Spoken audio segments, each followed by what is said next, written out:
Hello friends. I've decided to come over here to YouTube and tell my story in a series because I have started a conversation on TikTok that should have been started years, decades, and generations ago. There's so many women and men who have been SA'd as children by people in their family, close to them, folks who have been brought into the family, maybe in-laws or somebody's boyfriend or baby daddy, husband, or whatever the case may be. And I decided to speak on my testimony, and it has sparked a conversation so huge. I feel like I need to bring my story over here to YouTube. It ain't enough time for the little clips that you get to do on TikTok. But what triggered me to come to YouTube is my TikTok followers are so the shit.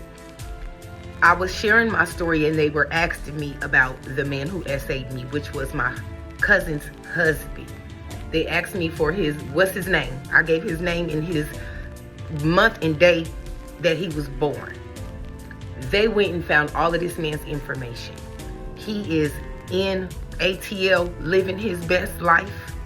He has a new wife. She has daughters. I don't know if they his or hers. He has 4 children with my cousin. My cousin does not speak to me, hasn't spoken to me since the day that I told when I was 16. We gonna get into this whole story. I'm gonna start from the beginning all the way up until now. I'm 42. This man was sexually assaulting me as a child from the ages of 9, 10 to about 14. You understand? It's deep. And now that I know that there's not just hundreds or thousands, there's millions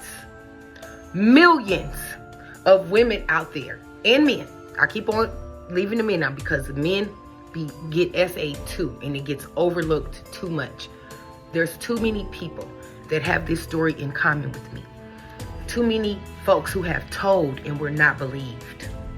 Too many girls who have been body shamed or made to feel guilty, like they some kind of whore, or moms or aunties or their caregivers decide to stay with said SA'er because they need their stability. They need to keep their household together.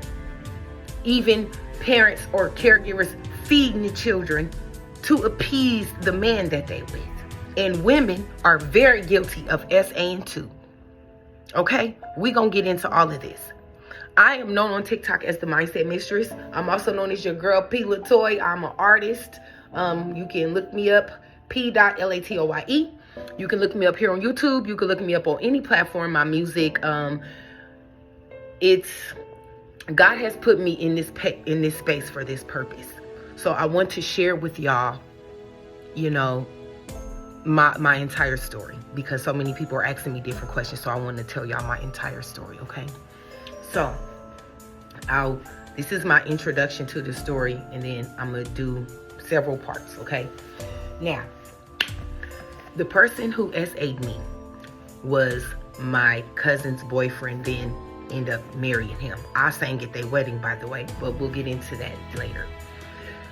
She brought him around my family, and he literally came off as perfection. You couldn't find nothing wrong, okay? He wanted, I'll cut your grass, I'll take your trash out, I'll go take the kids to get something to eat, I'll teach the kids how to drive, I'll, put the pictures up, I'll paint the wall, I'll do this, I'll do that. He was a football coach at Benson High School, right here in Omaha, Nebraska. Okay? He graduated from University of Nebraska at Lincoln, UNL, right here in Nebraska, in Lincoln. He's from Lincoln. He also was a counselor for children at the Omaha Home for Boys. Right now, currently, based off of the information my TikTok followers has given me, I don't know this to be true because I haven't researched him myself, because I don't know if my soul is ready for that. But he's still coaching in Atlanta. He's still teaching children, counseling children. He has a new wife named Donna Bradley, and she has daughters. I don't know if they're his daughters with her or just her daughters. And I can guarantee you them babies has endured some shit from that man. with the information that I received today, I have to tread very lightly how I move, because folks that do this type of shit, they groom everybody around them. They groom the child who they want to victimize. They groom the adults around them first. They seek out adults that do not protect their children. They seek out that. They don't be looking for the kids. They be looking for adults that don't protect their kids. That's what makes people's kids a target. You understand? And then the spouses or the partners that they pick, of course they want somebody that's weak. Somebody they can manipulate and gaslight. So when the shit does hit the fan, they will be believed. My cousin was the first dumb bitch that he was with. Because I told when I was 16. It stopped when I was 14, but I told when I was 16. Because I saw him grooming my cousins that were younger than me, that were the age that I was when he started on me. 16, I probably was getting too old. He couldn't try it then though. When I was 16, I was already in these streets. I already had a little boyfriend who became my husband and the father of my 6 kids. So he could never. You understand? But when I told, he was so good at grooming my entire family. My family has been divided since then. Okay? We talking about since 1998. That's when I told, when I was 16. It's 2025. I'm 42. I have 6 children. My oldest will be 24. My youngest is 10. That cousin that he was with has never met my children. Has no desire to fuck with me or my kids, even though she divorced him because he cheated on her. She didn't divorce him. She didn't divorce him because of what he did to me. She divorced him because he cheated on her. I'm going to get into all this whole damn story. How it all started. How it went down. Everything he did to me. How my family is equivalent to Naziah Harris's family because they motherfucking knew and did nothing. And did nothing. Karma has come to collect. My soul doesn't want to disrupt these babies. My cousins, his kids, my cousin's kids, or the children that he has with this new woman. But it's time.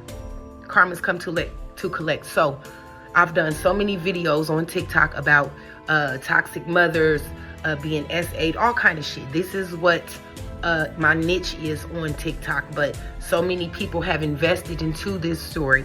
And I think a lot of people are living a little bit through me, because who wants to just get on social media and tell their story, and their story is this?